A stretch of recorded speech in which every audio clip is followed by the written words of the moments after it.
ಮಾತಾಡ್ತಾ ಇದ್ದೀನಿ. ತಮಗೆಲ್ಲ ತಿಳಿದಿರೋ ಹಾಗೆ ಪರಮ ಪೂಜ್ಯ ಸೇವಾಲಾಲ್ ಮಹಾರಾಜರವರು ಬಹಳ ಹಳೆ ಕಾಲದ ದೇವಾನುದೇವತೆಗಳಲ್ಲಿ ಒಬ್ಬರಲ್ಲ. ಕೇವಲ 286 ವರ್ಷಗಳ ಮುಂಚೆ ಈ ಭೂಮಿ ಮೇಲೆ ಅವತರಿಸಿ ಕೇವಲ ಬಂಜಾರ ಸಮಾಜ ಅಷ್ಟೇ ಅಲ್ಲ, ಇಡೀ ಮನುಕುಲಕ್ಕೆ ದಾರಿ ದೀಪವಾಗಿ ಹೋಗಿರ್ತಕ್ಕಂಥವರು. ಮಹಾತ್ಮ ಬಸವೇಶ್ವರ ಅವರು ಹೇಳಿರ್ತಕ್ಕಂಥ ಚಿಂತನೆಗಳು ಮತ್ತು ತತ್ವಗಳು, ಕಬೀರ್ದಾಸ್ ಅವರು ಹೇಳಿರ್ತಕ್ಕಂಥ ಚಿಂತನೆಗಳು ಮತ್ತು ಕನಕದಾಸ್ ಅವರು ಹೇಳಿರ್ತಕ್ಕಂಥ ಚಿಂತನೆಗಳು, ವಿಚಾರಗಳನ್ನೇ ಸದ್ಗುರು ಸೇವಾಲಾಲ್ ಮಹಾರಾಜ್ ಅವರು ನಮ್ಮ ಲಂಬಾಣಿ ಭಾಷೆಯಲ್ಲಿ ಹೇಳಿದರು. ಬಂಜಾರ ಜನಾಂಗಕ್ಕೆ ಒಂದು ಹೊಸ ಆಯಾಮ ಕೊಟ್ಟು ಒಂದು ಹೊಸ ದಿಶೆ ಕೊಟ್ಟಿರ್ತಕ್ಕಂಥ ವ್ಯಕ್ತಿತ್ವ ಸದ್ಗುರು ಸಂತ ಸೇವಾಲಾಲ್ ಮಹಾರಾಜರವರು. ಹಾಗಾಗಿ ನಾನು ಇವತ್ತು ನಮ್ಮ ಕಮಿಟಿಯವರು ಏನಿದ್ದಾರೆ ಅವರಿಗೆ ವಿನಂತಿ ಮಾಡ್ಕೊಳ್ತೇನೆ, ಪ್ರತಿ ವರ್ಷ ಬಹಳ ಅದ್ಧೂರಿಯಾಗಿ ನಮಗೆ ಬಹಳ ಸಂತೋಷ ಆಗ್ತದೆ. ಇಲ್ಲಿ ನಂದೂರಲ್ಲಿ ನಡೀತಕ್ಕಂಥ ಕಾರ್ಯಕ್ರಮ ಇವತ್ತಿನ ತಾರೀಕಿಗೆ ಕರ್ನಾಟಕದ ಯಾವ ಜಿಲ್ಲೆಯಲ್ಲಿ ಕೂಡ ಈ ಥರ ಸಾಯಂಕಾಲ ಕಾರ್ಯಕ್ರಮ ನಡೆಯೋದಿಲ್ಲ. ನಾವು ದೊಡ್ಡ ದೊಡ್ಡ ಮೆರವಣಿಗೆಗಳು, ಸಾವಿರಾರು ಜನ ಮೆರವಣಿಗೆಯಲ್ಲಿ ಡಿಜೆಯಲ್ಲಿ ಕುಣಿಯೋದು ನಾವು ಅನೇಕ ಕಡೆ ನೋಡ್ತಾ ಇದ್ದೀವಿ. ಆದರೆ ಸಾಯಂಕಾಲದ ಸುಸಜ್ಜಿತ ಕಾರ್ಯಕ್ರಮ, ಸೇವಾಲಾಲ್ ಮಹಾರಾಜರವರ ಜಯಂತಿ ಆಚರಣೆಯಲ್ಲಿ ಸಾಂಸ್ಕೃತಿಕ ಕಾರ್ಯಕ್ರಮ ನಡೆಸೋದ್ರ ಮೂಲಕ ಸೇವಾಲಾಲ್ ಮಹಾರಾಜರವರ ತತ್ವ ಆದರ್ಶಗಳನ್ನು ಬಿತ್ತತಕ್ಕಂಥ ಕೆಲಸ ಸಮಿತಿಯವರು ಮಾಡ್ತಾ ಇದ್ದಾರೆ. ನಾನು ಈಶ್ವರ್ ಅವರಿಗೆ ಮತ್ತು ಯುವರಾಜ್ ಅವರಿಗೆ, ಅವರು ಇಡೀ ಟೀಮಿಗೆ ನಮ್ಮ ಸಮಾಜದ ಪರವಾಗಿ ಕೃತಜ್ಞತೆಗಳನ್ನು ಅರ್ಪಿಸ್ತೇನೆ. ಜೊತೆಗೆ ಕರ್ನಾಟಕ ರಾಜ್ಯದಲ್ಲಿ ಅನೇಕ ಪ್ರಗತಿಪರ ಸಂತರು, ಪ್ರಗತಿಪರ ವಿಜ್ಞಾನಿಗಳು ಯಾರೇ ಆಗಿರಲಿ, ನಮ್ಮ ಸಂತ ಸೇವಾಲಾಲ್ರಂಥ ಅನೇಕ ಮಹಾತ್ಮರಿದ್ದಾರೆ. ಅವರೆಲ್ಲರಿಗೂ ಕೂಡ ನಾನು ಸಮಾನವಾಗಿ ಅವರಿಗೆ ಪೂಜಿಸಿ, ಸಮಾನವಾಗಿ ಅವರಿಗೆ ಟ್ರೀಟ್ ಮಾಡಿ, ನಮ್ಮ ಸಮಾಜಕ್ಕೆ ಬೆಳವಣಿಗೆ ಆಗ್ತಕ್ಕಂಥ ಒಳ್ಳೆಯ ವಿಚಾರಗಳು ಯಾವ ಸಂತರಿಂದಲೇ ಬರಲಿ, ಯಾವ ಮೂಲೆಯಿಂದಲೇ ಬರಲಿ, ಅದನ್ನು ನಾವು ಅಳವಡಿಸ್ಕೊಂಡು ಸಮಾಜ ಪರಿವರ್ತನೆಗೆ ಮುಂದೆ ಸಾಗಬೇಕು ಅಂತೇಳಿ ಕೇಳಿಕೊಂಡು, ಪರಮ ಪೂಜ್ಯರಲ್ಲಿ ಒಂದೇ ವಿನಂತಿ ಇದೆ. ಪರಮ ಪೂಜ್ಯರೇ, ಬಂಜಾರ ಅನ್ನೋದು ಇದು ಚಾತುರ್ವರ್ಣ್ಯದ ಭಾಗ ಅಲ್ಲ. ಬಂಜಾರ ಸಮಾಜ ಚತುರ್ವರ್ಣ್ಯದ ಭಾಗ ಅಲ್ಲ. ಬಂಜಾರ ಅನ್ನೋದು ಇದು ಬಂಧನ ಮುಕ್ತ, ಇದು ಒಂದು ಜೀವನ ಪದ್ಧತಿ. ಯಾರೇ ಕೂಡ ಬಂಜಾರ ಆಗಬಹುದು. ಯಾರಿಗೆ ಭಾಷೆ ಬಂಧನ ಇಲ್ಲ, ಪ್ರದೇಶದ ಬಂಧನ ಇಲ್ಲ, ಧರ್ಮದ ಬಂಧನ ಇಲ್ಲ, ಜಾತಿಯ ಬಂಧನ ಇಲ್ಲ, ಅವನೇ ಬಂಜಾರ. ಇವರಿಗೆ ಜಾತಿಯ ಸಂಕುಚಿತ ಭಾವನೆ, ಧರ್ಮದ ಸಂಕುಚಿತತೆಗಳು, ಒಂದು ಭಾಷೆಗೆ ಅಂಟ್ಕೊಂಡಿರೋದು ಅಥವಾ ಒಂದು ಪ್ರದೇಶಕ್ಕೆ ಅಂಟ್ಕೊಂಡಿರೋದು ಇವರ ಸ್ವಭಾವ ಅಲ್ಲ. ಈ ಎಲ್ಲ ಬಂಧನಗಳಿಂದ ಮುಕ್ತ ಆಗೋದನ್ನೇ ಬಂಜಾರ. ಅದಕ್ಕೆ ಬಂಜಾರ ಕೇವಲ ಲಂಬಾಣಿ ತಾಂಡದಲ್ಲಿರೋರು ಮಾತ್ರ ಅಂತ ತಿಳಿದರೆ ಸಾಲದು. ಈ ಪದ್ಧತಿಗೆ ಯಾರು ಕೂಡ ಬಂದು ಬಂಜಾರ ಆಗಬಹುದು. ಇಡೀ ವಿಶ್ವವೇ ಒಂದು ಬಂಜಾರ ಪದ್ಧತಿ ಅಳವಡಿಸಿದ್ರೆ ಈ ದೇಶದಲ್ಲಿ, ಈ ಜಗತ್ತಿನಲ್ಲಿ ಧರ್ಮದ ಜಗಳ ಇರೋಲ್ಲ, ಜಾತಿ ಜಗಳ ಇರೋಲ್ಲ, ಅಸಮಾನತೆ ಇರೋಲ್ಲ ಅನ್ನೋ ಮಾತನ್ನು ಹೇಳಿ ಮತ್ತೊಮ್ಮೆ ತಮಗೆ ವಂದಿಸಿ, ಈ ಸಮಿತಿಯವರು ನಾನು ಕ್ಷಮೆ ಕೇಳ್ತೀನಿ. ಇವತ್ತು ನಾನು ಹೋಗಬೇಕಾಗಿದೆ, ಅನಿವಾರ್ಯ. ಇಲ್ಲಾಂದ್ರೆ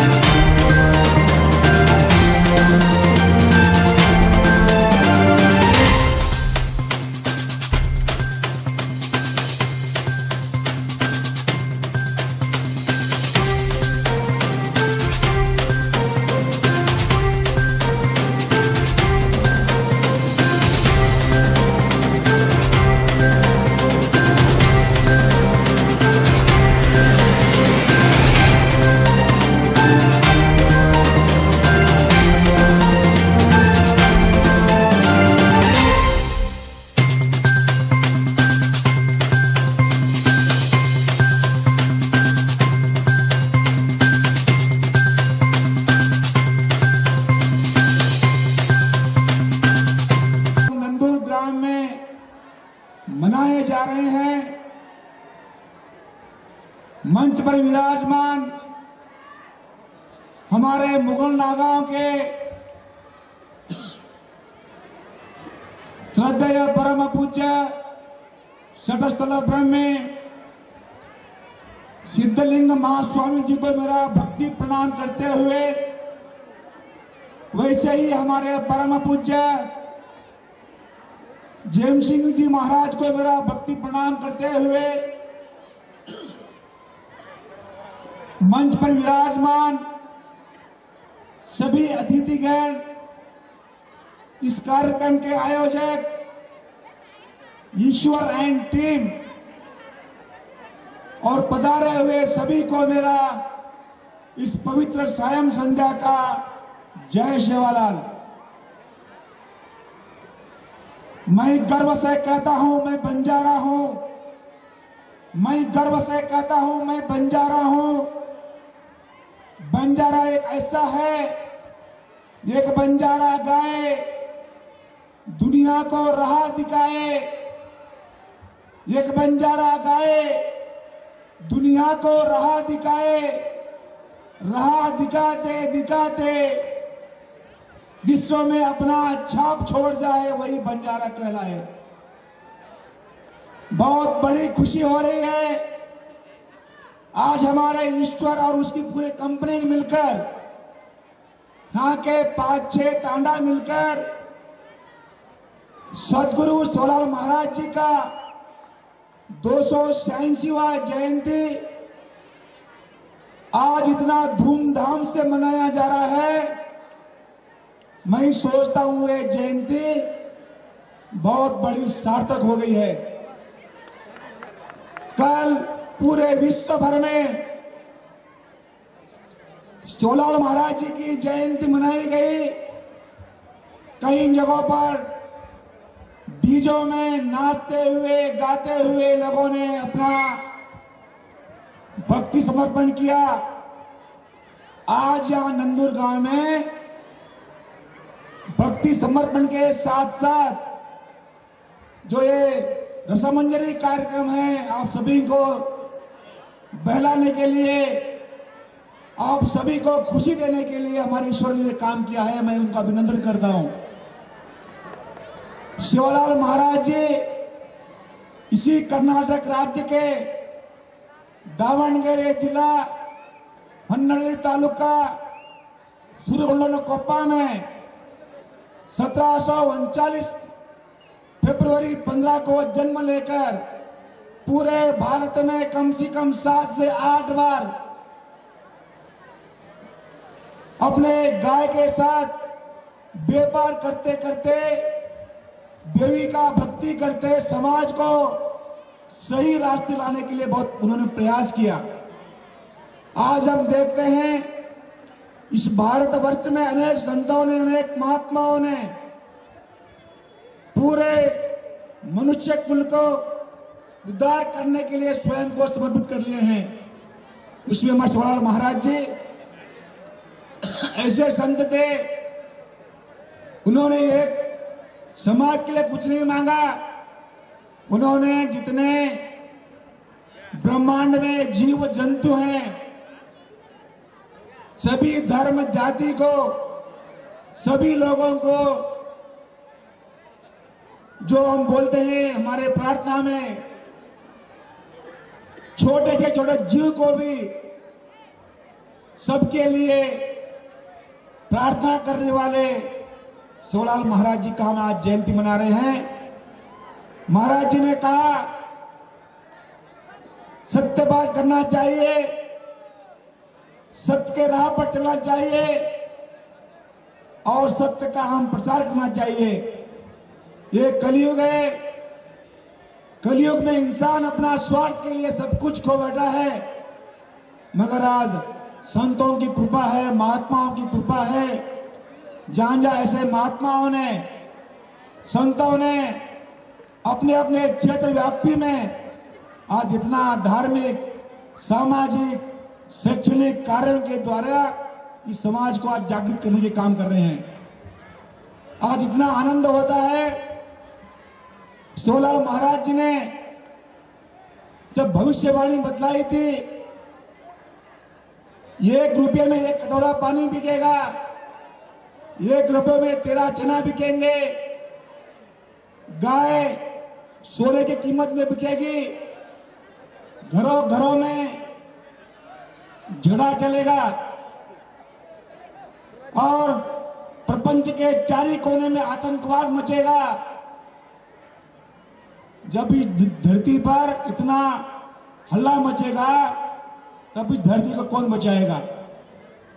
महाराज जी ने कहा जब ऐसा समय आएगा जब इस धरती पर भगवान संतों के रूप में अवतार लेकर सभी का रक्षण करेंगे। आज हम देख रहे हैं सभी युवा पीढ़ी व्यसन मुक्त है, व्यसन में डूबे हुए हैं। उन्होंने कहा ऐसा दिन आएगा, माता पिता को उनका बेटा भारी बन जाएगा।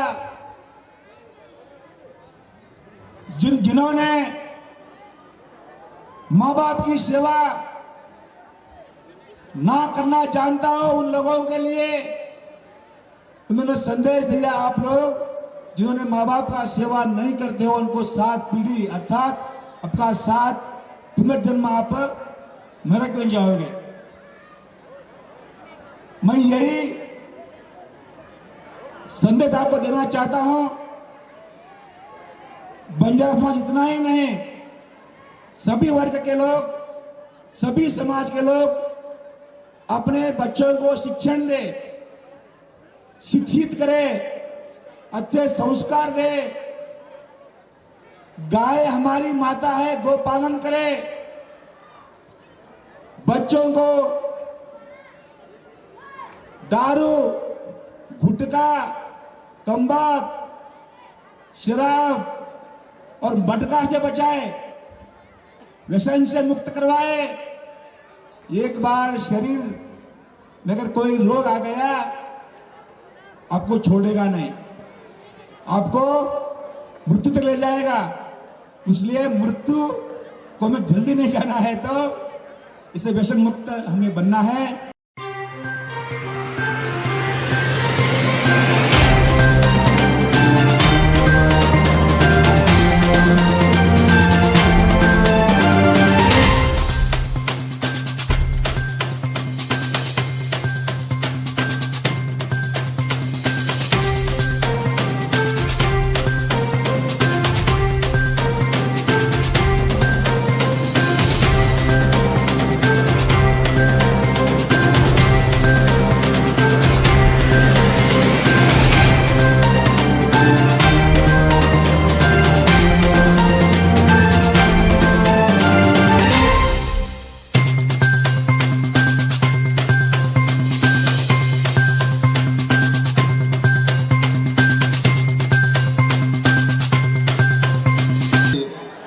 ಶರಣು ಶರಣಾರ್ಥಿಗಳು,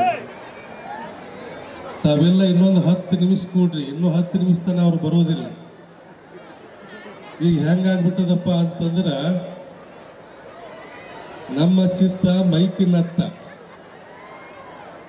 ನಮ್ಮ ಚಿತ್ತ ಮೈಕಿನತ್ತ, ನಿಮ್ಮ ಚಿತ್ತ ಹನುಮಂತ ಲವಾಣಿಯತ್ತ. ಖರೆ ಅದ. ಯಾಕಪ್ಪ ಅಂತಂದ್ರ, ಒಬ್ಬ ಸಾಮಾನ್ಯ ಕುಟುಂಬದಲ್ಲಿ, ಒಂದು ಸಣ್ಣ ಹಳ್ಳಿಯಲ್ಲಿ ಯಾವ ಮೂಲಭೂತ ಸೌಕರ್ಯಗಳನ್ನು ಇರದೇ ಇರತಕ್ಕಂಥ ಪ್ರದೇಶದಲ್ಲಿ ಇದ್ದುಕೊಂಡು ಬಿಗ್ ಬಾಸ್ ಅಂತಕ್ಕಂಥ ಆ ದೊಡ್ಡ ಮನೆಯಲ್ಲಿ ಇಡೀ ವಿಶ್ವನೇ ನೋಡುವಂತಹ ಸಂದರ್ಭದೊಳಗ ಆ ಸಾಮಾನ್ಯ ವ್ಯಕ್ತಿ ಸಾಧನೆಯನ್ನು ಮಾಡಿ ತಾಳ್ಮೆಯಿಂದ ಇದ್ದುಕೊಂಡು ಎಲ್ಲವನ್ನ ಸಹಿಸಿಕೊಂಡು ಇವತ್ತೇನು ವಿನ್ನರ್ ಆಗಿದ್ದಾನಲ್ಲ, ಅದು ಬಂಜಾರ ಸಮಾಜಕ್ಕೆ ಅಷ್ಟೇ ಅಲ್ಲ, ಇಡೀ ಭಾರತ ದೇಶಕ್ಕೆ ಹೆಮ್ಮೆಯ ವಿಚಾರ. ಅಂಥ ಒಬ್ಬ ಆದರ್ಶ ಮತ್ತು ಸರಳ ಸಾತ್ವಿಕ ವ್ಯಕ್ತಿಗಳು ಇನ್ನೇನು ಕೆಲವೊಂದು ನಿಮಿಷದಲ್ಲಿ ಬರ್ತಾ ಇದ್ದಾರೆ. ಮುಖ್ಯವಾಗಿ ನಾವು ಇವತ್ತಿನ ದಿವಸ ಒಂದು ಕಾರ್ಯಕ್ರಮವನ್ನ ಹಾಕೊಂಡಿದ್ದೇವೆ. ಅದು ಕಾರ್ಯಕ್ರಮ ಯಾವುದಪ್ಪ ಅಂತಂದ್ರ, ದೇಶದ ಸಂತರಲ್ಲಿ ಒಬ್ಬರಾಗಿರ್ತಕ್ಕಂಥ ಅಹಿಂಸಾ ಮಾರ್ಗವನ್ನ ಬಿಡಿಸಿ, ಹಿಂಸೆಯನ್ನ ಮಾಡಬಾರದು, ಅಹಿಂಸಾವಾದಿಯಾಗಿರಬೇಕು, ಆ ಅಹಿಂಸೆಯಲ್ಲಿ ಭಗವಂತನನ್ನ ಕಾಣಬೇಕು ಅಂತಕ್ಕಂಥ ತತ್ವವನ್ನ ಜಗತ್ತಿಗೆ ಸಾರಿರ್ತಕ್ಕಂಥ ಒಬ್ಬ ಶ್ರೇಷ್ಠ ಸಂತ ಸೇವಾಲಾಲ್ ಮಹಾರಾಜರು. ಇವತ್ತಿನ ದಿವಸ ನೋಡ್ರಿ ಎಷ್ಟು ಪವಾಡ. ಮಹಾತ್ಮನ ಜಯಂತಿ ಇದು ಪವಾಡ ಅಂತ ಅನಿಸ್ತದೆ. ಸಂತ ಸೇವಾಲಾಲ್ ಮಹಾರಾಜರ ಜಯಂತಿ ಇದು ಎಷ್ಟನೇದ್ರಿ? 286. 2 8 ಎಷ್ಟು 8 9 10 ಮತ್ತು 6 286 6 16 ಇವತ್ತು ತಾರೀಕು ಎಷ್ಟು 16 ನೋಡ್ರಿ. ಸಂತ ಸೇವಾಲಾಲರ ಆ ಒಂದು ವ್ಯಕ್ತಿತ್ವ, ಅವರಲ್ಲಿರ್ತಕ್ಕಂಥ ಒಂದು ಶಕ್ತಿ ಅದು ಎಂಥದ್ದು ಅಂತ ತಿಳ್ಕೋಬೇಕಂತಂದ್ರ ಇವತ್ತಿನ ದಿನಾಂಕವೇ ಸಾಕ್ಷಿ.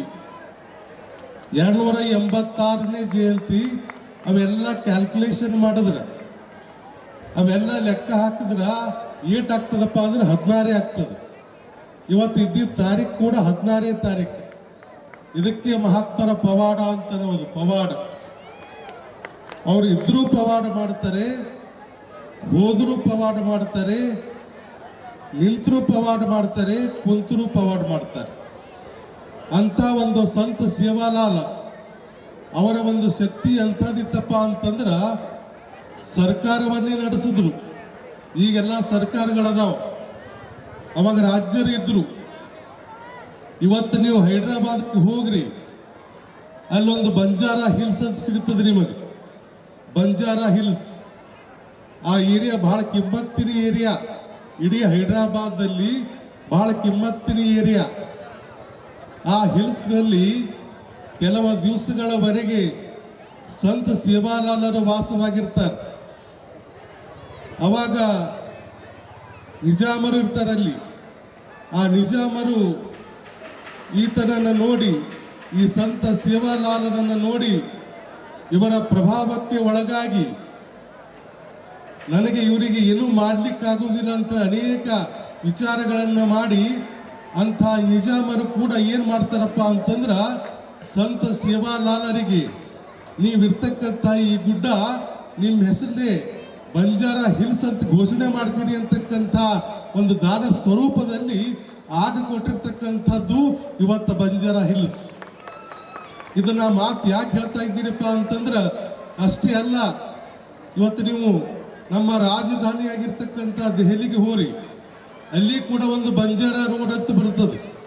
ಬಂಜಾರಾ ರೋಡ್ ಅದನ್ನು ಕೂಡ ಅಲ್ಲಿರ್ತಕ್ಕಂಥ ಪ್ರಭಾವಿ ನಾಯಕರು ಅತ್ಯಂತ ಲಕೀಶ ಬಂಜಾರ ಅವರು ಇವತ್ತ ಅವರ ಒಂದು ಪ್ರಭಾವವನ್ನು ನೋಡಿ, ಅವರಲ್ಲಿರ್ತಕ್ಕಂಥ ಅಹಿಂಸಾ ತತ್ವವನ್ನು ನೋಡಿ ಅವರು ಕೂಡ ಆ ರೋಡಿಗೆ, ಆ ರಸ್ತೆಗೆ ಬಂಜಾರಾ ರಸ್ತೆ ಅಂತ ಹೆಸರಿಡುತ್ತಾರೆ ದೆಹಲಿಯಲ್ಲಿ ಕೂಡ.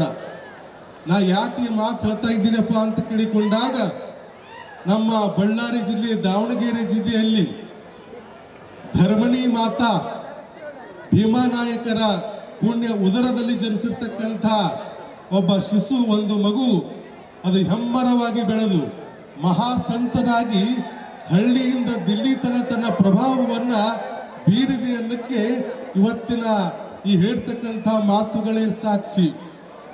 ಅದರ ಒಂದು ಹಿನ್ನೆಲೆಯೊಳಗ ಇವತ್ತಿನ ದಿವಸ ನಮ್ಮ ಈಶ್ವರ ಅವರು ಇವತ್ತ ಅವರ ಟೀಮನ್ನ ನಾವು ಇಲ್ಲಿ ನೆಲೆಸಬೇಕು. ಯಾಕಪ್ಪ ಅಂತಂದ್ರ ಬೇರೆ ಬೇರೆ ಕಾರ್ಯಕ್ರಮಗಳಿಗೆ ನಾವು ಹೋಗ್ತೇವೆ, ಅಲ್ಲಿ ಬರೀ ಮನರಂಜನೆ ಅಂದ್ರೆ ಮನರಂಜನೆ, ಬರೀ DJ ಹಚ್ಚೋದು, ಕುಣಿಯೋದು, ಹಾಗೆ ಹೀಗೆ. ಆದರೆ ಈಶ್ವರ ರಾಠೋಡ್ ಅವರು ಇವತ್ತ ಎಂಥ ಒಂದು ವಾತಾವರಣ ಸೃಷ್ಟಿ ಮಾಡ್ಯಾರ ನಮ್ಮ ನಂದೂರು ಈ ಗ್ರಾಮದಲ್ಲಿ ಅಂತಂದ್ರ, ಇವತ್ತು ಈ ವೇದಿಕೆಯನ್ನು ನೋಡಿಕೊಂಡಾಗ 12ನೇ ಶತಮಾನದ ಬಸವಾದಿ ಶಿವಶರಣರು ಬಸವಣ್ಣನವರ ಸ್ಥಾಪನೆ ಮಾಡಿರ್ತಕ್ಕಂಥ ಅನುಭವ ಮಂಟಪದ ನೆನಪಾಗ್ತದೆ ಇಲ್ಲಿ. ಅನುಭವ ಮಂಟಪ ಯಾಕೆ ಅನುಭವ ಮಂಟಪ ಅಲ್ಲಗತ್ತಿನ ಅಂತಂದ್ರ, ಈ ಅನುಭವ ಮಂಟಪದಲ್ಲಿ ಇಲ್ಲಿ ಬಂಜಾರ ಸಮಾಜದ ಕಾರ್ಯಕ್ರಮ ಇದ್ರೂ ಕೂಡ ಇವತ್ತ ಈ ವೇದಿಕೆಯಲ್ಲಿ ನೋಡ್ರಿ, ಎಲ್ಲ ಒಬ್ಬರಲ್ಲ, ಒಂದು ಜಾತಿಯವರಲ್ಲ, ಒಂದು ಸಮಾಜದವರಲ್ಲ, ಇಡೀ ಈ ಸಮಾಜದಲ್ಲಿ ಈ ಭೂಮಿ ಮೇಲೆ ಎಷ್ಟು ಸಮಾಜದವಲ್ಲ ಆ ಎಲ್ಲಾ ಸಮಾಜದ ಮುಖಂಡರನ್ನ ಕೂಡಿಸುವಂತ ಈ ವೇದಿಕೆ ಏನದಲ್ಲ, ಇದು ಅನುಭವ ಮಂಟಪದ ವೇದಿಕೆ. ಇದು ಅನುಭವ ಮಂಟಪದ ವೇದಿಕೆ. ಅಂತ ವೇದಿಕೆಯನ್ನ ಅದು ಬಹಳ ಸೊಗಸಾಗಿ ಶಿಸ್ತಿನಿಂದ ತಾಯಂದಿರು ಎಷ್ಟು ಚೆನ್ನಾಗಿ ಕೂತ್ಕೊಂಡಾರ ನೋಡ್ರಿ, ತಾವು ಕೂಡ ಎಷ್ಟು ಚೆನ್ನಾಗಿ ಕೂತ್ಕೊಂಡಿರಿ. ನಿಜಕ್ಕೂ ಕೂಡ ಇವತ್ತ ಒಬ್ಬ ಸಂತನ, ಒಬ್ಬ ಅಹಿಂಸಾವಾದಿ ಸಂತನ ಒಂದು ಜಯಂತ್ಯೋತ್ಸವ ಅದು ಸಾರ್ಥಕವಾಯಿತು ಅಂತಕ್ಕಂಥ ಭಾವ ಇಲ್ಲಿ ನಮ್ಮನ್ನು ಕಾಡ್ತಾ ಇದೆ. ಅಂಥ ಒಂದು ರೀತಿ ಒಳಗ ಇವತ್ತ Bigg Boss winner Hanumantha Lamani ಆದರೆ ಈ ಕಾರ್ಯಕ್ರಮದ ಬಿಗ್ ಬಾಸ್ ಯಾರಪ್ಪ ಅಂತಂದ್ರೆ ಈಶ್ವರ್ ರಾಠೋಡ್ ಅವರು, ಅವರ ಟೀಮ್ ನಿಜಕ್ಕೂ ಕೂಡ ಬಹಳ ಅದ್ಭುತವಾಗಿರ್ತಕ್ಕಂಥ ಕಾರ್ಯಕ್ರಮ. ಯಾವಾಗಲೇ ನಾವು ಒಂದು ಕಾರ್ಯಕ್ರಮ ಮಾಡಬೇಕು ಅಂತಂದ್ರ ಆ ಕಾರ್ಯಕ್ರಮದ ಮುಖಾಂತರ ಸಮಾಜಕ್ಕೆ ಒಳ್ಳೆ ಸಂದೇಶ ಹೋಗ್ಬೇಕು, ಒಳ್ಳೆ ಮೆಸೇಜ್ ಹೋಗ್ಬೇಕು. ಇದೇನಪ್ಪ ಕಾರ್ಯಕ್ರಮ ಮಾಡಿದ್ದೇ ಬೇರೆ, ಅಲ್ಲಿ ನಡೆದಿದ್ದೇ ಬೇರೆ ಅಂತಕ್ಕಂಥ ಭಾವನೆ ಯಾರಲ್ಲಿಯೂ ಕೂಡ ಬರಬಾರದು. ಇವತ್ತು ಸಂತ ಸೇವಾಲಾಲರ ಈ ಕಾರ್ಯಕ್ರಮ ಬಹಳಷ್ಟು ಅರ್ಥಪೂರ್ಣವಾಗಿ ಇಲ್ಲಿ ನಡೀತಾ ಇದೆ ಅಂತಕ್ಕಂಥದ್ದು ನಾನು ಮನದುಂಬಿ ಹೇಳಕ್ಕೆ ಇಚ್ಛಾ ಪಡ್ತೇನೆ. ಇನ್ನೊಂದು ಹನುಮಂತ ಲಮಾಣಿ, ಇವತ್ತು ನಿಜಕ್ಕೂ ಕೂಡ ನೀವೆಲ್ಲರೂ ಅವನನ್ನು ನೋಡ್ತೀರಿ, ಚಪ್ಪಾಳೆ ತಡ್ತೀರಿ, ಅವ್ರಿಗೆ ಹಾರ ಹಾಕ್ತೀರಿ, ಇವತ್ತ ಸನ್ಮಾನ ಮಾಡ್ತೀರಿ. ಯಾಕೆ ಮಾಡ್ತೀರಪ್ಪ ಅಂತಂದ್ರ ಸಮಾಜದಲ್ಲಿ ಇವತ್ತು ಸ್ವಾಮಿ ವಿವೇಕಾನಂದ್ರ ಒಂದು ಮಾತನ್ನು ಹೇಳ್ಯಾರ, ಏನಪ್ಪ ಅಂತಂದ್ರ ಸಮಾಜದಲ್ಲಿ ಒಬ್ಬ ವ್ಯಕ್ತಿ, ಒಬ್ಬ ಸಾಧಕ ಮುಂದೆ ಬರಬೇಕು ಅಂತಂದ್ರ, ಎಲ್ಲರಿಂದ ಚಪ್ಪಾಳೆ ಗಿಟ್ಟಿಸ್ಕೊಳ್ಬೇಕು ಅಂತಂದ್ರ, ಎಲ್ಲರಿಂದ ವರ್ಣನೆ ಮಾಡಿಸ್ಕೊಳ್ಬೇಕು ಅಂತಂದ್ರ, ಎಲ್ಲರಿಂದ ಮಾನ ಸನ್ಮಾನ ಪಡಿಬೇಕು ಅಂತಂದ್ರ 3 ವಿಚಾರಗಳು ಎದುರಾಗ್ತಾವಂತ. 3 ವಿಚಾರಗಳು. ಆ 3 ವಿಚಾರಗಳು ಯಾವುವಪ್ಪ ಅಂತಂದ್ರ, ಒಂದು ಅನುಮಾನ. ನೀವೆಲ್ಲ ನೋಡಿರಿ ಬಿಗ್ ಬಾಸ್ ಸ್ಪರ್ಧೆಯೊಳಗ ಆ ನಮ್ಮ ಹನುಮಂತ ಲಮಾಣಿಗೆ ಒಳಗೆ ಕಳಿಸಿದಾಗ ಬಹಳ ಜನ ಅನುಮಾನ ಮಾಡಿದ್ರು, ಇವೇನು ಹಳ್ಳಿ ಗುಗ್ಗು, ಇವ ಏನು ಮಾಡ್ತಾನ ರುಂಗಿಮಾಗ ಹೋಗಿ ಅಲ್ಲೆಲ್ಲ ಭಾರಿ ಭಾರಿ ಜನ ಅದಾರ, ಅಂಥವ್ರ ಮಧ್ಯದಾಗ ಇವ ಏನು ಮಾಡ್ತಾನ ಅಂತೇಳಿ ಅನುಮಾನ ಮಾಡಿದ್ರು. ಅನುಮಾನ ಅಷ್ಟೇ ಮಾಡಲಿಲ್ಲ, ಆ ಒಳಗ ಮನ್ಯಾಗ ಬಿಗ್ ಬಾಸ್ ಮನ್ಯಾಗ ಹೋದ ಬಳಿಕ ಅಲ್ಲಿ ಅಪಮಾನ ಕೂಡ ಮಾಡಿದ್ರು. ಏನಂತ ಅಪಮಾನ ಮಾಡಿದ್ರಪ್ಪ ಅಂತಂದ್ರ ನಿಮಗೆಲ್ಲ ಗೊತ್ತದ. ಇವ ಸುಳ್ಳು ಹೇಳ್ತಾನ, ಹೊರಗೊಂದು ಮಾತಾಡ್ತಾನ, ಒಳಗೊಂದು ಮಾತಾಡ್ತಾನ, ನಾಟಕ ಮಾಡ್ತಾನ ಅಂತ ಕೂಡ ಅಂದ್ರು. ಅನುಮಾನ ಮಾಡಿದವರು, ಅಪಮಾನ ಮಾಡಿದವರು ಇವತ್ತಿನ ದಿವಸ ಅವರೇ ಕರೆದು ಇವತ್ತು ಸನ್ಮಾನ ಮಾಡ್ತಾ ಇದ್ದಾರಲ್ಲ, ಇದು ಸಾಧನೆ. ಇವತ್ತು ಅನುಮಾನಗಳನ್ನ ತಡ್ಕೋಬೇಕು, ಅಪಮಾನಗಳನ್ನ ತಡ್ಕೋಬೇಕು. ಈ ಅಪಮಾನಗಳನ್ನ ತಡ್ಕೊಂಡವ ಈ ಸಮಾಜದಲ್ಲಿ ಸನ್ಮಾನಕ್ಕೆ ಭಾಜನನಾಗ್ತಾನೆ. ಅಂತ ಭಾಜನವಾಗಿರ್ತಕ್ಕಂಥ ಒಂದು ವ್ಯಕ್ತಿತ್ವ ಅಂತಂದ್ರೆ ಹನುಮಂತ ಲಮಾಣಿ ಅಂತಕ್ಕಂಥ ಮಾತನ್ನ ಈ ಸಂದರ್ಭದಲ್ಲಿ ಹೇಳಕ್ಕೆ ನಾವೆಲ್ಲ ಇಚ್ಛಾ ಪಡ್ತೇವೆ. ಇವತ್ತ ಸುಭಾಷ್ ರಾಠೋಡ್ ಅವರು ಹೇಳಿದ ಹಾಗೆ, ನಮ್ಮ ಬಳಿರಾಮ್ ಮಹಾರಾಜರು ಹೇಳಿದ ಹಾಗೆ, ಸಮಾಜ ಬೆಳಿಬೇಕು ಅಂತಂದ್ರ ನಾವೆಲ್ಲ ಅಹಿಂಸಾವಾದಿಗಳಾಗಬೇಕು, ಜೊತೆಗೆ ದುಶ್ಚಟಗಳಿಂದ ದೂರ ಇರಬೇಕು, ಒಳ್ಳೆ ಉನ್ನತವಾಗಿರ್ತಕ್ಕಂಥ ಶಿಕ್ಷಣವನ್ನು ಪಡಿಬೇಕು. ಅಂದಾಗ ಮಾತ್ರ ಈ ಸಮಾಜ, ಯಾವುದೇ ಸಮಾಜ ಇರಲಿ, ಅದು ಬೆಳಿಲಿಕ್ಕೆ ಸಾಧ್ಯ ಇದೆ ಅಂತಕ್ಕಂಥ ಮಾತನ್ನ ಇವತ್ತೆಲ್ಲರೂ ಅನುಭಾವಿಗಳು ಹೇಳಿದ ಹಾಗೆ ಸಮಾಜದಲ್ಲಿರ್ತಕ್ಕಂಥ ಎಲ್ಲ ಬಂಧುಗಳು ಶಿಕ್ಷಣವಂತರಾಗಬೇಕು, ನ್ಯಾಯವಂತರಾಗಬೇಕು, ನೀತಿವಂತರಾಗಬೇಕು, ಧರ್ಮವಂತರಾಗಬೇಕು. ಮಾನವೀಯ ಮೌಲ್ಯಗಳಾದ ಪ್ರೀತಿ, ದಯೆ, ಅಂತಃಕರಣೆ ಅಂತಕ್ಕಂಥದ್ದು ಪ್ರತಿಯೊಬ್ಬರ ಬದುಕಿನಲ್ಲಿ ಬರಬೇಕು ಅಂತಕ್ಕಂಥ ಒಂದು ಪ್ರಾರ್ಥನೆಯನ್ನು ಮಾಡುತ್ತಾ ನಮ್ಮ 4 ಮಾತುಗಳಿಗೆ ವಿರಾಮ ಕೊಡ್ತಾ ಇದ್ದೇವೆ. ಓಂ ಶಾಂತಿ.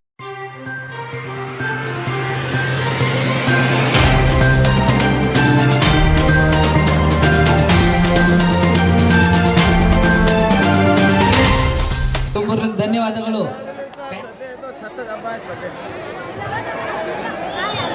ಬರ್ಲಿ ಹನುಮಂತರಿಗೆ ಜೋರಾದ ಚಪ್ಪಾಳೆ. ನಮ್ಮ ಉತ್ತರ ಕರ್ನಾಟಕದ ಹೆಮ್ಮೆಯ ಪ್ರತಿಭೆ. ಉತ್ತರ ಕರ್ನಾಟಕವನ್ನ ಯಾವುದೋ ಲೋಕದಲ್ಲಿ ಯಾರನ್ನು ಕೂತ್ಕೊಂಡು ನೋಡ್ತಾ ಇದ್ರು, ಆದರೆ ತಿರುಗಿ ನೋಡುವ ಹಾಗೆ ಮಾಡಿರ್ತಕ್ಕಂಥ ಹೆಮ್ಮೆಯ ಪ್ರತಿಭೆ, ಬಂಜರ ಪ್ರತಿಭೆ ಅಂದ್ರೆ ಅದು ನಮ್ಮ ಹನುಮಂತ ಲಮಾಣಿ ಅವರು.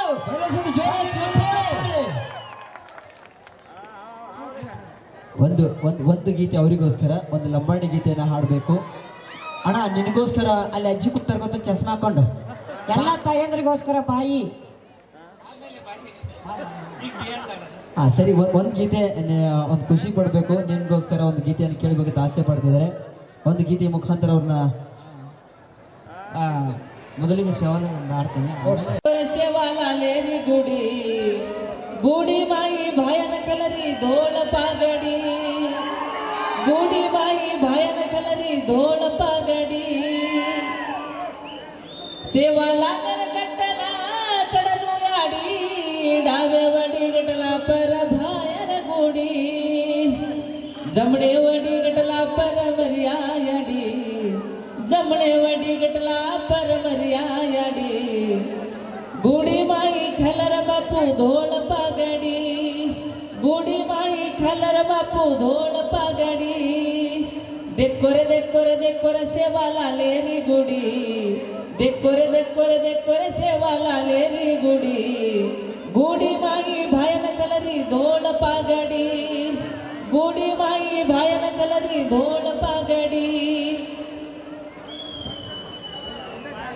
धर्मणी माता करन घाली रागिरी बाटी मारे सेवांड खलर बापू धोळ काटी धर्मणी माता करन घाली रागिरी बाटी मारे गोरुन खलर बापू धोळ काटी माता भूलो भिया तम सेवार काटी माता भूलो भिया तम भायर काटी भूल गे तो मळनी खायेन बाटी भूल गे तो मळनी खायेन बाटी देखोरे सेवाला लेरी गुडी देखोरे सेवाला लेरी गुडी गुडी माई भायन कलरी धोळ पागडी गुडी माई भायन कलरी धोळ पागडी गुडी माई भायन कलरी धोळ पागಡಿ ವಾ ವಾ ವಾ ವಾ ಒಂದ್ಸತಿ ಜೋರ ಚಪ್ಪಾಳೆ ಬರಲಿ ನಮ್ಮೆಲ್ಲ ತಾಯಂದಿರು ನಮ್ಮ ಅಣ್ಣ ತಮ್ಮದ ಕಡೆಯಿಂದ ಹನುಮಂತಣ್ಣಗೆ ಹನುಮಂತಣ್ಣ ಭಾಳ ಅದ್ಭುತವಾಗಿ ಇನ್ನೊಂದು ನನಗೆ ಏನಂತಂದ್ರೆ ಎಲ್ಲದಕ್ಕಿಂತ ಹೆಚ್ಚಾಗಿ ನೀನು ಇವತ್ತು ಇಷ್ಟು ಮಟ್ಟಕ್ಕೆ ಬಂದರೂ ಕೂಡ ನಮ್ಮ ಕರ್ನಾಟಕದ ಜನತೆಯ ಒಂದೇ ಒಂದು ಕಾಡ್ತಿರ್ತದೆ ಏನು ಕಾಡ್ತಿರ್ತಪ್ಪ ಅಂದ್ರ ನೀನು ಬಿಗ್ ಬಾಸ್ ವಿನ್ನರ್ ಆದ್ರೂ ಕೂಡ ಒಂದು ಲೆವೆಲ್ ಇದ್ರೂ ಕೂಡ ಆದ್ರೂ ಮತ್ತೆ ಪಂಚೆ ಇದೇ ಶರ್ಟು ಕಾಮನಾಗಿ ಬಂದಿಲ್ಲ ನಮ್ಮ ಜನರಿಗೆ ಇಷ್ಟ ಆಗೋದು ಅದೇ ನೀನು ಒಂದ್ಸತಿ ಜೋರ ಚಪ್ಪಾಳೆ ಬರಲಿ ಯಾಕಂದ್ರೆ ಇವತ್ತು ಈ ವ್ಯಕ್ತಿಯ ಸ್ಥಾನದಲ್ಲಿ ಇನ್ನೊಬ್ರು ಬೇರೆ ಯಾರೋ ಇದ್ರು ಲೆವೆಲ್ ಬೇರೆನೇ ತೋರಿಸ್ತಿದ್ರು ಅವರು ಆದ್ರೂ ಕೂಡ ನಮ್ಮ ಉತ್ತರ ಕರ್ನಾಟಕದ ಕದರು ಆ ಒಂದು ಗತ್ತು ಇವತ್ತು ಈ ಲುಂಗಿ ಈ ಅಂಗಿ ಯಾವತ್ತೂ ಇದನ್ನ ಬಿಟ್ಟು ಕೊಡ್ಲಿಲ್ಲ ಆ ಜನತೆಯ ಮನಸ್ಸನ್ನ ಗೆದ್ದಂತ ನಿಮ್ಮೆಲ್ಲರ ಪ್ರೀತಿಯ ಕರ್ನಾಟಕದ ಮನೆ ಮಗ ನಮ್ಮ ಹನುಮಂತಣ್ಣಗೆ ಒಂದು ಜೋರ ಚಪ್ಪಾಳೆ ಇನ್ನೊಂದ್ಸತಿ ಬರ್ಬೇಕಂತ ಹೇಳುತ್ತಾ ಬಹಳ ವಿಶೇಷವಾಗಿ ಅಣ್ಣ ನಿನ್ಗೋಸ್ಕರ ಜನ ಬಂದಿರಣ್ಣ ನೀನು ಯಾವಾಗಲೂ ಸದಾ ಸ್ಟೇಜ್ ಮೇಲೆ ಇರಬೇಕು ಹಾಡ್ತಾ ಇರಬೇಕು ಕುಣಿತಾ ಇರಬೇಕು ಹಾಗೆ ನಮ್ಮ ಜೊತೆ ಕಾಮಿಡಿ ಸ್ಕಿಟ್ಟಲ್ಲೂ ನೀನು ಕಾಣಿಸ್ತಾ ಇರಬೇಕು ಮಾತಾಡಕ್ ಬರಲ್ಲ ಏನಣ್ಣ ಮತ್ತೆ ಬಿಗ್ ಬಾಸ್ ಮನೆ ಮಾತಾಡ್ತೀವಲ್ಲ ನಾವು ಹುಚ್ಚ ಆಯ್ತು ಬರ್ತೀನಿ ಅದು ಮಾಡ್ತಿರ್ಬೇಕು ಇಲ್ಲಿ ಬೇಡ ಅಣ್ಣ ಇಲ್ಲಿ ಏನೇ ಇದ್ರು ನಾವು ನಿನ್ನ ಒಂದು ಪ್ರತಿಭೆಯನ್ನ ಒಂದು ಮನೋರಂಜನೆಯನ್ನ ನಮ್ಮೆಲ್ಲ ತಾಯಂದಿರು ನಿನಗೋಸ್ಕರ ಬಂದಿದ್ದಾರೆ ದಯವಿಟ್ಟು ನಿನ್ನ ಒಂದು ಪ್ರೀತಿಯ ಮೇಲೆ ಒಂದು ಅಭಿಮಾನದ ಮೇಲೆ ಬಂದಿದ್ದಾರೆ ನಿಮ್ಮೆಲ್ಲರ ಪ್ರೀತಿಯ ಜೋರ ಚಪ್ಪಾಳೆ ಸದಾ ನಮ್ಮ ಹನುಮಂತನಿಗಿಲ್ಲ ಅಂತ ಹೇಳುತ್ತಾ ಮತ್ತೆ ಮುಂದೆ ಒಂದು ಗೀತೆ ಹಾಡಲು ನಮ್ಮ ನಿಮ್ಮೆಲ್ಲರ ಪ್ರೀತಿಯ ಜಿ ಕನ್ನಡದ ಖ್ಯಾತ ಆತ್ಮೀಯ ಸಹೋದರಿ ನಮ್ಮ ಸೋಹನಕ್ಕ ವರ್ಣಕ್ಕ ವರ್ಣ ಚವ್ವಣ್ಣ ಅವರ ಕಂಠಶ್ರೀಲೊಂದು ಬಹಳ ಖುಷಿ ವಿಚಾರ. ನಮ್ಮ ಬಂಜಾರ ಸಮಾಜದ ಹೆಮ್ಮೆಯ ಮಗ, ಉತ್ತರ ಕರ್ನಾಟಕದ ಹುಲಿ ನಮ್ಮ ಹನುಮಂತನವರಿಗೆ ಬಹಳ ವಿಶೇಷವಾಗಿ ಅದ್ದೂರಿಯಾಗಿ ಈ ಒಂದು ಕಾರ್ಯಕ್ರಮಕ್ಕೆ ಆಹ್ವಾನವನ್ನು ನೀಡಿರುವಂಥ ನಮ್ಮ ಈಶ್ವರ್ ಅಣ್ಣಾಜಿ ಅವರಿಗೆ ತುಂಬ ಧನ್ಯವಾದಗಳು. ಅದೇ ರೀತಿಯಾಗಿ ಸಂತೋಷ್ ಅಣ್ಣಾಜಿ ಅವರಿಗೂ ಕೂಡ ಈ ಒಂದು ಕಾರ್ಯಕ್ರಮಕ್ಕೆ ಬರಮಾಡಿಕೊಂಡಿದ್ದಕ್ಕೆ ಅವರಿಗೆ ಅತ್ಯಂತ ಜೋರಾಗಿ ಚಪ್ಪಾಳೆ ತಟ್ಟಬೇಕು. ಯಾಕಂದ್ರೆ ಒಂದು ಕಾರ್ಯಕ್ರಮ ಮಾಡೋದು ಅಷ್ಟ ಜೋರಾಗಿ ಜೈಕಾರನು ಕೂಡ ಹಾಕ್ಬೇಕು. ಹಾಕೊಂಡ್ವಾ? ಬೋಲೋ ಸೇವಾಲಾಲ್